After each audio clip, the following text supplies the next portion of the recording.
Welcome, I'm Chelsea Phillips Tafoya, and we are celebrating Earth Day today. For more than 50 years, people across the globe have celebrated Earth Day as a reminder that it's our responsibility to keep our environment in good order. I'm so grateful that we're celebrating Georgia's beautiful working forests and all the benefits that they provide. If you live in Georgia, you've probably seen a forest before. But what you may not know is that they are essential for our survival, comfort, and progress. Georgia is growing, and our cities are getting bigger each day. By 2050, the Atlanta region is expected to add 2.9 million people. That's like adding the entire population of Denver, Colorado. As our cities continue to grow, they will need more homes, streets, buildings, food, and clean air and water to support the new population. Thankfully, our forests are up to the challenge. Georgia's forests cover 2/3 of our state, and Georgia is the #1 forestry state in the nation. Every day our forests work hard for us to provide clean air, drinking water, wildlife habitats, and the essential products we use every day, like lumber to build new homes, toilet paper, cell phone screens, tires for race cars, cardboard boxes, and critical products like face masks. But our forests do not take care of themselves. Thousands of scientists, forest landowners, foresters, and businesses are working together to care for our forest. We can work together to empower the caretakers of our working forest and ensure the benefits that forests provide remain intact for years to come. So today, let's take a deeper dive in the forest and learn about all the benefits it can provide. Today, we'll go on an adventure into the forest, and along the way, we'll meet several people who can help us to think of the forest in different ways. I'd like to introduce you to my friend Ranger Nick, who will take you on a walk through Georgia's forests. Well, hey everybody, welcome to the woods. I'm Ranger Nick, a professor of environmental education at the University of Georgia. I'm so glad you're with us today on this Earth Day. We're going to talk about the wonderful benefits that forests provide, not only for us, but for wildlife and other plants. I'm really glad you're going to be joining me on this journey because I have a feeling that on this journey we may happen to find some special things in the woods that might interest you. So let's come along and have some fun together.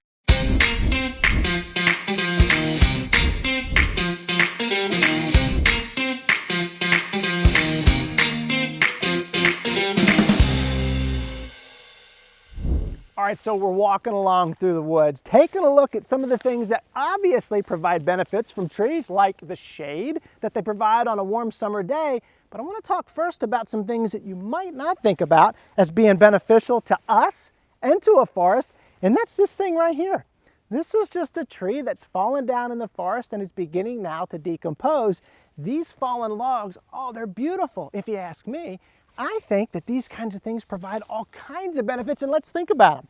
First of all, as this guy starts to bust down and break down, it's becoming part of the soil. And so it's adding that carbon and things back to the soil as it breaks down over time. Now, while it's breaking down and it's still hard like this, imagine this place being a runway for squirrels and chipmunks and other small mammals to run along. It's so much quieter to run on this than it is to run through these loud leaves, and they can avoid predators that way. So we come along down this log a little bit further, and you can see some evidence of some of these guys feeding on this log through things like broken acorns and hickory nuts and things, where they've sat here and enjoyed a little meal. That's pretty cool. Now, another cool benefit that this guy would provide is we're on the side of a hill right now.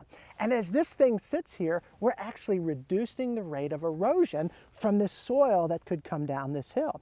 And while that happens, sometimes acorns and hickory nuts can lean up against this while they roll down the hill, and this is a nice medium for them to grow in. They call it a nurse log. And there sometimes are little tiny trees that will grow along this guy in such a wonderful way. So the benefits that these logs provide, not only as a place for baby trees to grow from acorns and nuts falling on, but also as a place for worms and slugs and things to live, which many amphibians and reptiles like to eat on.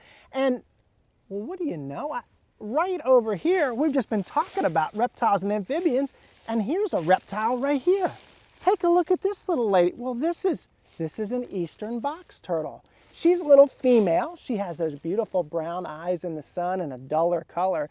Eastern box turtles love to spend their time around logs like this because not only is it a place where they can hide and rest up against, but it's where their food is found, like slugs and worms. So she's no dumb turtle. She's pretty smart. She's waiting for her next meal. So I'm going to put her down and we're going to journey on, see what else we can find as we explore more about the benefits of forests. So let's go. Well, from finding that really cool box turtle up on the hill there, I'm walking along through the woods with you some more, and what do you know? I happen to run into one of my great friends and colleagues, Dr. Chris Irwin. Hey, Doc. Hey, Nick. Good How are to you see this morning? Great. How about you? Doing great. It's a beautiful morning out in the woods. It is, and it's a great day to be together out in the woods with a table full of great things right here. We're talking about the benefits of forestry, and Dr. Irwin is Associate Dean for Outreach in UGA's Warnell School of Forestry and Natural Resources. And Doc, talk to me a little bit about what you have on this table here, because I see a piece of a tree all the way down to a diaper, and I'm unsure about what this is. Doc, let's start here. What do you got? Well, Nick, as you know, trees are a great sequester of carbon. And all these products come from this, the xylem. Xylem is wood. Xylem is made of carbon. Okay. And it's amazing what we can get from this. You know, the solid wood products to the actual chemicals, the process of pulping. And, you know, historically, we used to collect resin. Wow. Look at that. Look at this. Wow. Pretty wild looking, and look at that. It looks like almost a rock, like a piece of glass rock. That's wow. right. And that's the resin from the tree. And this is a pot that they would hang on the tree with a hole. Okay. They would cut the cat face on the tree and collect the resin. And that just drains out of the tree? It would just drain right out of the tree. Any particular time of year that they do that? All the time. All the wow. So it's not like the sap, but it's all the time. Yeah. Good deal. Okay, what else you got? We've got all kinds of products that we use every day from wood. And you know, there are over 5,000 products we get from trees. Wow. So this is just a small little bit. But a lot of solid wood products, like this is called paralam. And you can see little individual pieces of wood, right, that are all laid in there at different angles. Oh, wow. They make veneer, very thin sheets, clip them, glue them, and then press them, and then actually cook it with a microwave to get this to be a solid piece. And it's just a continuous extruded long piece of timber, but this is very strong.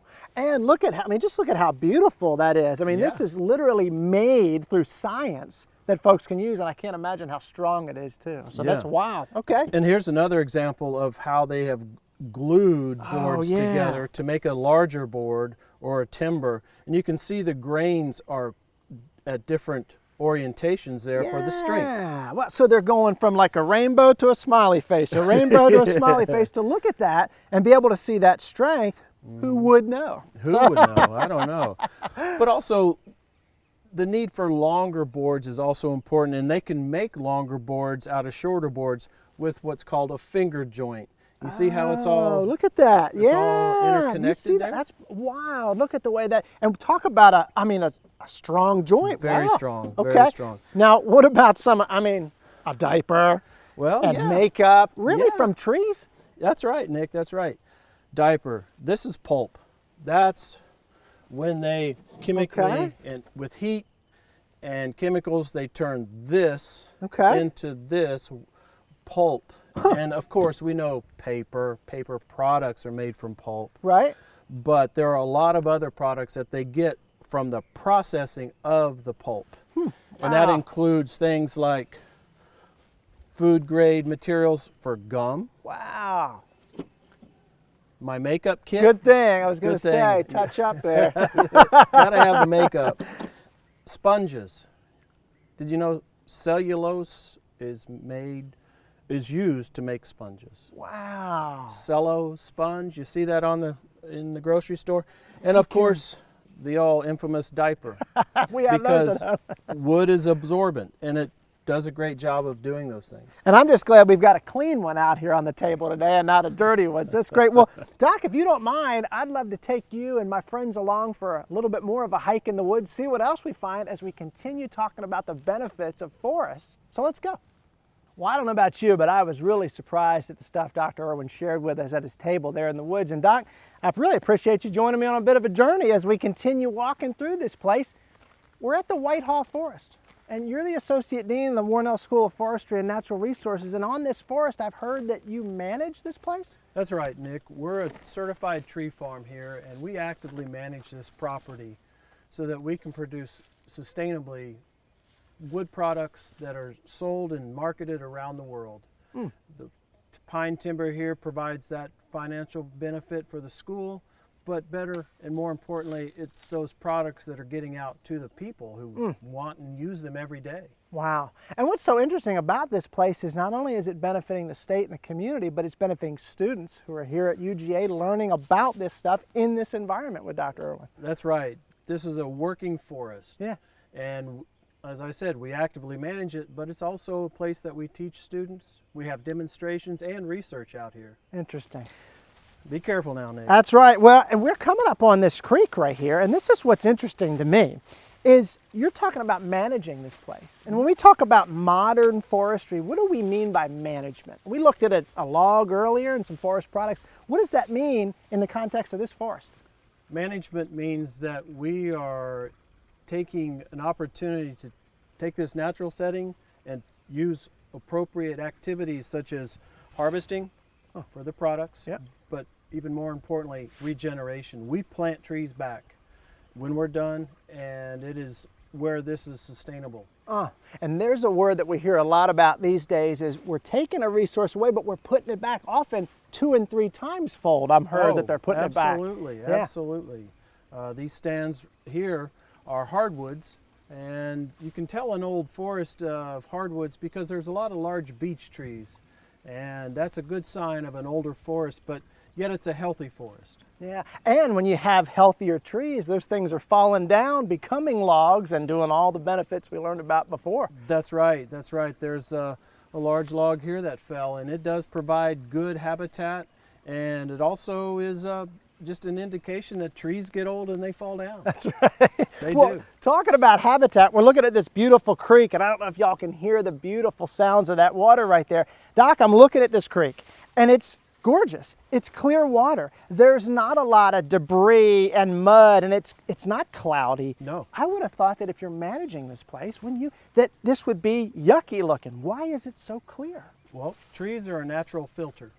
They provide a way to regulate the flow of water, but we also manage the stream side areas, and it's called a stream side management zone, SMZ. Okay. And this is an area that's protecting the stream banks from erosion, and it is a way to prevent and provide a buffer for any water flowing across the land, but also the roots of the trees are armoring or holding the banks together and not causing any problems. Interesting. And those trees are providing that shade.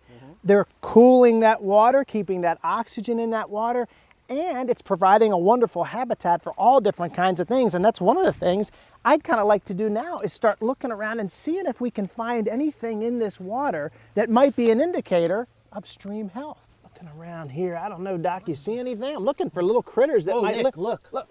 Ooh, look at this. Look, I got him.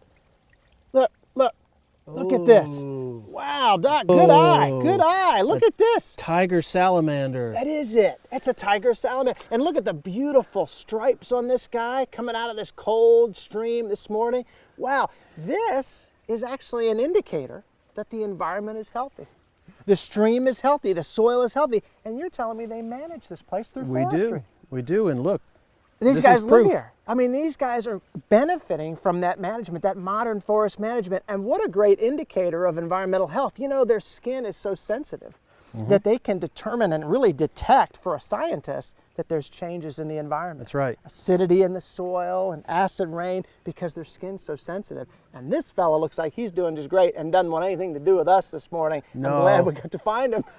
We'll put him back so he can Let's put live him a back. happy life in this healthy stream. Absolutely. Let's put him back and let's continue our journey here as we continue learning about the benefits of forests. Go ahead, bud. See ya. See ya.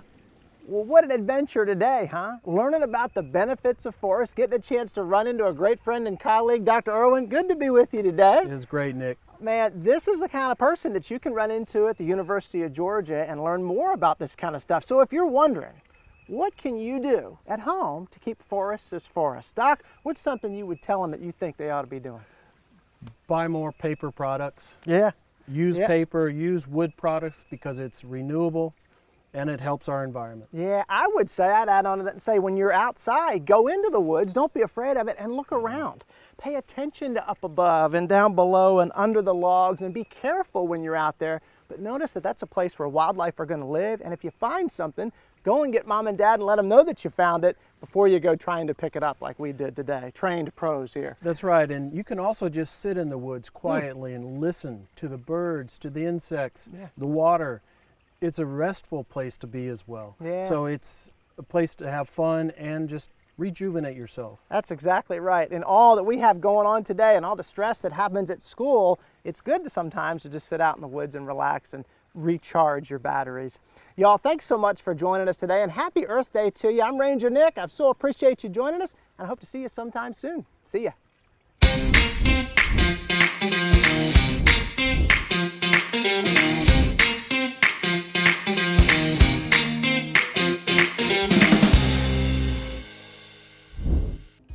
Like we heard from Ranger Nick, our forests are home to so many beautiful wildlife, and the people who manage and harvest forests take special care of them. Today, I'm super excited to introduce you to two of my friends, my friend Christy and a friend of mine who can give you a bird's eye view of the forest. Hey, Christy! Hi, how are you? Who do we have here? I'm good. We have one of our non-releasable friends here, a red-shouldered hawk.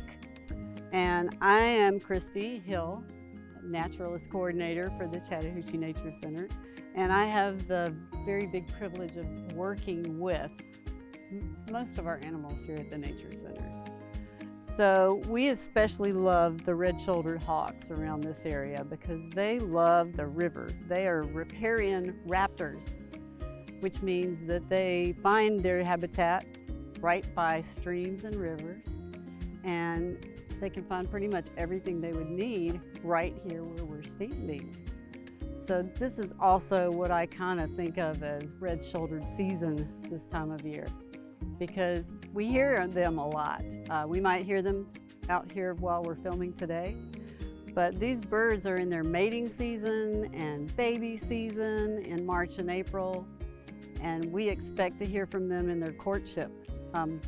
How many of you have ever seen a hawk flying upside down and spiraling in the air? But that is what they do, and they make a lot of noise while they're at it. So you'll have to look and listen out for them while you're outside this time of year. They do a really, really signature call. It's like, kee-oo, kee-oo, kee-oo. So how important is a forest for this kind of bird? It's everything to this bird. So she would choose to live right here by this pond, this lake or river, and find everything she needs, which means this time of year, she'd be looking for and finding all kinds of animals in the water to eat. Frogs, maybe fish, salamanders, even crayfish are her favorite food. So she can easily capture those. And she thrives out here. She can find her niche in this part of the forest because she doesn't like to be in the open like her counterpart, you might say, the red-tailed hawk that also lives in this area. We see them, we hear them all the time, but red-shouldered hawks need to kind of stay out of their way a little bit because they're smaller and they're a little more private. So this bird is a medium-sized hawk. Her markings are going to be different than any other hawk that lives in Georgia. She has what they call the red shoulders, which are her wrists, which meet up here, right here, at her shoulder. So this rufous red color that some people would think of as nature brown even. And her chest is red. She doesn't have a red tail like the red-tailed hawk. She has what we call a banded tail. But it would be really easy to confuse her with any other hawk when they're first growing up around here. Even the red-tailed hawks have banded tails as juveniles. So red-shouldered hawks have all of the really cool adaptations that raptors have. One of the first things that I notice are her talons. Those are sharp. Yeah, that is one of the first things that you always notice, right? So not too many birds have those, and raptors are famous for those. That's kind of how they make a living. Wow, I noticed that she's got like puffs. It kind of looks like my hair going on right down here on her. So this is molting season, which for a bird means they're gonna lose a lot of their feathers, just like all animals are gonna lose some of their hair this time of year. They lose their feathers and they grow new ones, but they do look really funny. She even has a feather sticking out of her beak right now. I was gonna say, I noticed her beak as well is kind of curved down a little bit. Yes. So her beak is definitely one of her best features and allows her to be a raptor. Anything else that you notice? I noticed the shape of her eyes. They're very large. Ooh. I'm sure she can see really well. You're very observant. So those are the things that I think of when I think of a raptor. Really keen eyesight, sharp curved talons for catching, and really curved sharp beak for tearing her food. So her eyesight is incredible, you guys. Look at where her eyes are on her head. She's able to kind of see things on both sides. Like it's almost like I can look at you and look at this part of the forest at the same time, and yet I could still focus in the distance on a tiny animal moving and be able to capture it while watching it. Thank you so much, and thank you to the Chattahoochee Nature Center. We're very grateful for all of the work that you do. Oh, thank you. Thank you for celebrating our forest with me on Earth Day. I hope you learned a few things and maybe have a new appreciation for our forest and their impact on your life. We encourage you to get out here and see the forest for yourself. Take a walk through the woods. We'll see you soon.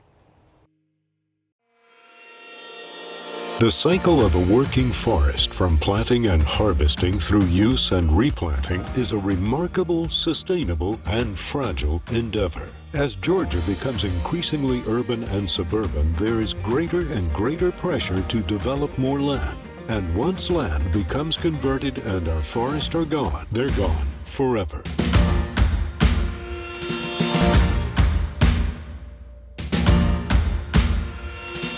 That's why the Georgia Forestry Foundation is working today, focused on ensuring the long-term sustainability of Georgia's forests by reconnecting youth and adults to the land, and by demonstrating working forest environmental, educational, and economic importance to our state. Together, we have an opportunity to steward this precious resource, and the opportunity is now. Let's work together to provide urban and suburban communities with a connection to the land while building a more resilient and economically sustainable forest resource for generations to come.